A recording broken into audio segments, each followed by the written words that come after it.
Hi everyone. I am coming to you today from this little box in the airport in Austin, Texas. It's called a Jabber box, and it's designed to be it's called an escape pod. So it's this little tiny thing the size of a phone booth in the airport that gives you a little bit of protection from the outside noise of the airport, and you can access some Wi-Fi and do Zoom calls in here for privacy and that kind of thing. So it's the first time I've seen one of these things, so it's pretty cool. But today's episode is going to be short because it's really hot in here. Texas is hot, y'all, as they would say. It's the same weather today in winter in Texas as it is in Brisbane in winter in February. So that gives you a little bit of a guideline as to how hot it can get out here. And I plan to talk about melatonin this episode, but I'm going to push that back for another week because I was wandering around after I've had this trip out here to visit my sister, who I haven't seen in a long time. It's been almost 5 years probably, because she lives over here and we had lockdown for COVID in the meantime. And it has just I've had time away from the kids, and it's made me think about the benefits of taking a break sometimes from our kids and from parenting. So I wanted to talk really quickly about that, and I'll cover melatonin next time. I have been wandering around by myself thinking a lot, which I reflect only happens when we're away from our regular life or routine, and away from our kids. Kids are full on. They're supposed to be loud, messy, wild. But it can make it really hard to think. So I've used this time with a little bit of distance to reflect on what, a lot of things about parenting, about them. And because of the time zone, I haven't been able to keep in touch as well, because here in the afternoon is when that short time before school in the morning, and then in the evening for them it's already getting late over here. So I wanted to talk about why it's important to take a break sometimes from our children and parenting, and then talk about some ways that you can do that, and hopefully it will make sense and it's not just random kind of travel wandering musing thoughts. But firstly, why it's important to take a break from our kids is I think it does give us the opportunity for self-care, which means doing some things for ourselves, either because we enjoy them or because they're healthy for us, like exercise and mindfulness or meditation, and doing things that are part of our interests or our vocation, something that's meaningful to us outside our family is a really good thing. People talk about self-care a lot, and I think it's different for all people.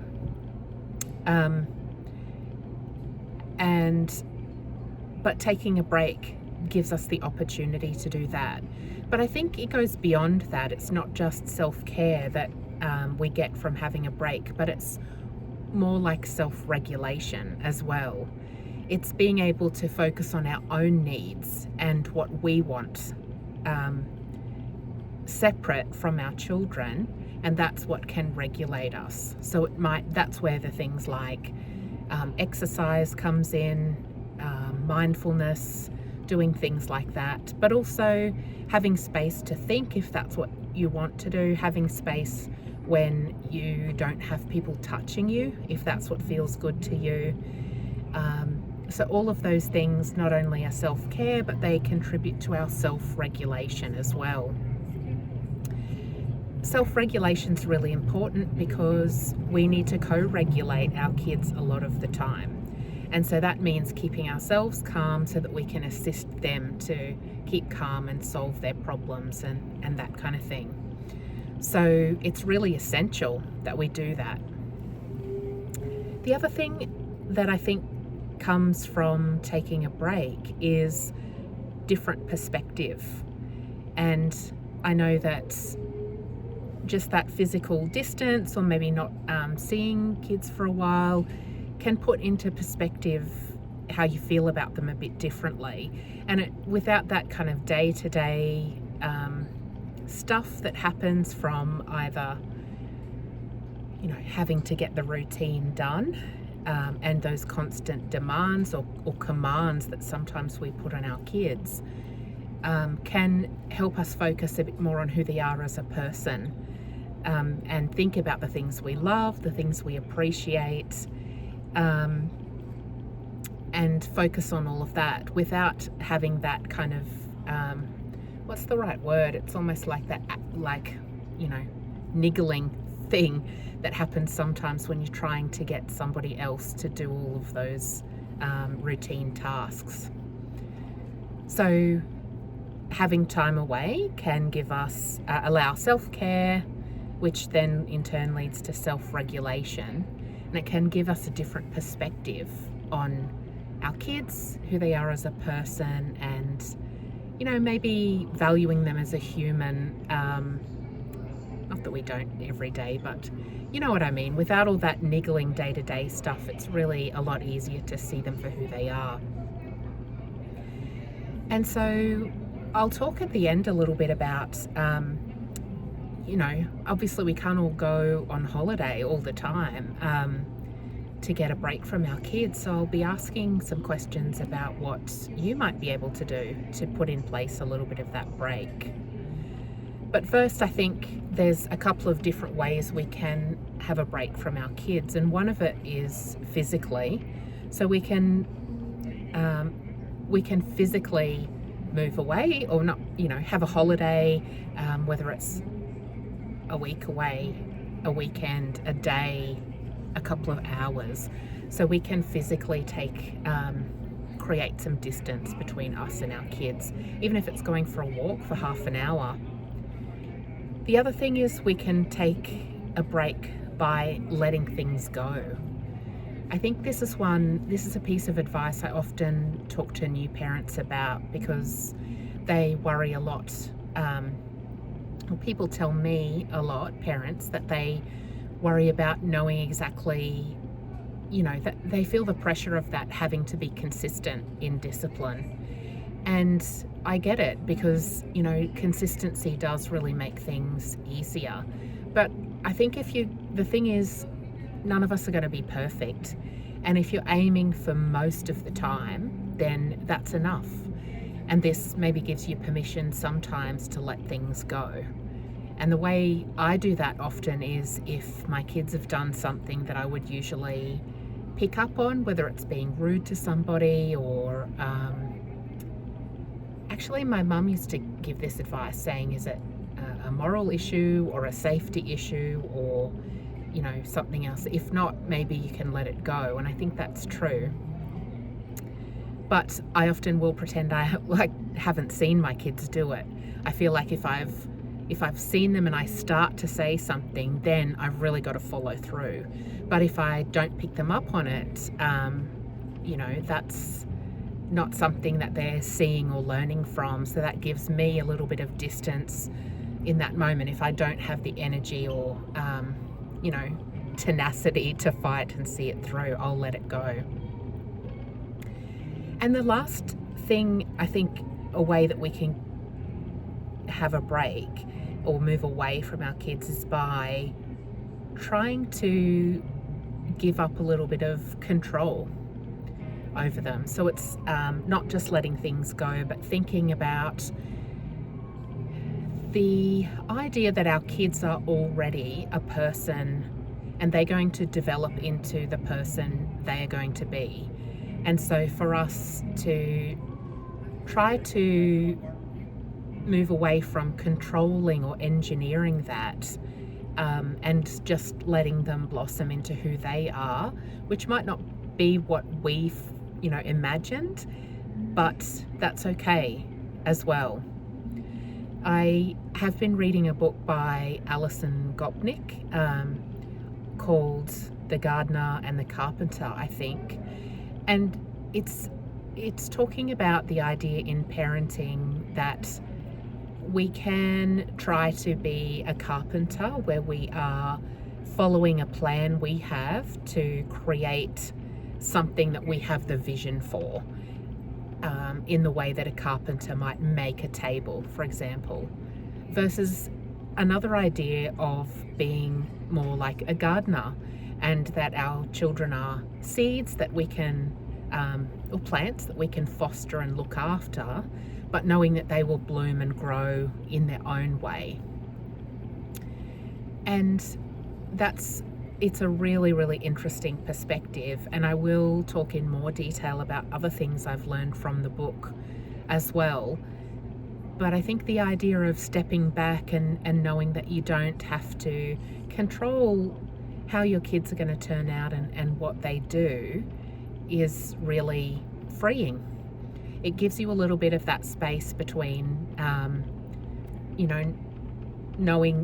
focusing on what you want to do as a parent, and how you want to raise your kids and what you want them, teaching them your values, because you hope that they will be your children's values in the end. But the idea that you don't have to control that. You can see all of that parenting and value promotion as watering the garden, and then what comes of that comes of that. So that's a really nice way to think about that difference as well. Sorry, not difference, distance, from our kids. So taking a break could be physically, could be letting things go, or it could be just ceding a little bit of the control that we try to have over the outcomes of what our kids do and what they learn and who they're going to be. So, how do we put this into practice? I think firstly, thinking about, for me, the physical breaks is something I want to do in smaller doses but more frequently. And so probably going for walks more will be for me, because I find nature really relaxing. And that's something I can do a couple of times a week and have that short little distance from the noise and demands of a busy family. But I think also maybe some longer times, less frequently, but putting that into the schedule throughout the year is something I want to do as well. And in terms of letting things go, I'm going to still try and do that a bit more. I'm going to practice it by trying to take 3 deep breaths before I do any kind of getting in there when there are problems, because I tend to be a helper, a fixer, and I can jump in there too quickly sometimes. And I think in terms of the control, that's something I'm going to be thinking of as a general principle when I make decisions about my kids and what they're doing. I'll be thinking more along the lines of, is this my plan for them? If it is, then maybe it doesn't matter so much. But is it, if I just focus on giving them the support they need in the moment for them to flourish and for their lives to unfold in their own way, that's a really good win. So my question for you for today is how you're going to build in a little bit of space into your busy parenting schedule. It's life schedule really, isn't it? Because parenting is just only one part. There's work, there's family, there's other things. So how are you going to build in a little bit of distance so that you can have that opportunity to look after yourself, regulate yourself, and keep your relationships with your kids in context? I'd love to hear your ideas. at Leanne Tran Psychology on Instagram's probably the best way. So send me a message, because sometimes, it does take a village. Your ideas could be helpful for somebody else, so I can share those as well. But yeah, that's it for today from my small little cube. It's funny, I'm talking all about taking a break and to have space in this tiny little cubicle. But yeah, mindless wanderings, I guess, and these are the things that happen when you do take space and distance from parenting and your children. So thanks so much for joining in, and I'm looking forward to talking with you next week.